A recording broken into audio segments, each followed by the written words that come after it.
বিশ্বকাপের উত্তেজনার মাঝেই এবার আলোচনায় ঢাকাই সিনেমার অভিনেত্রী পরীমণি।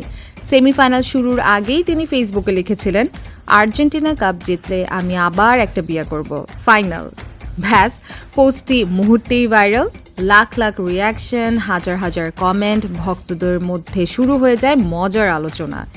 এরপর মাঠে ইংল্যান্ডকে 2-1 গোলে হারিয়ে ফাইনালে উঠে যায় আর্জেন্টিনা। আর ম্যাচ শেষ হতেই আসে পরীমণির দ্বিতীয় পোস্ট। ইংল্যান্ড অধিনায়ক হ্যারি কেইনের ছবি শেয়ার করে তিনি লেখেন, পারলে না তুমি আমার বিয়েটা ঠেকাতে। এই পোস্টও ঝড় তোলে সোশ্যাল মিডিয়ায়। অনেকে হেসেছেন, আবার কেউ কেউ লিখেছেন, এবার তাহলে বিয়ের প্রস্তুতি নিন। চলতি বিশ্বকাপে শুরু থেকেই আর্জেন্টিনার বড় সমর্থক পরীমণি।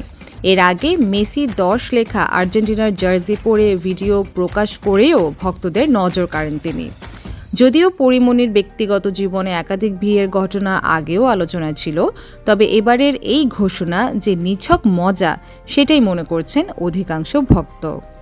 এখন প্রশ্ন আপনাদের কাছে, আর্জেন্টিনা যদি চ্যাম্পিয়ন হয়, পরীমণি কি সত্যিই আবার বিয়ে করবেন, নাকি সবটাই ছিল ফান? কমেন্টে জানান।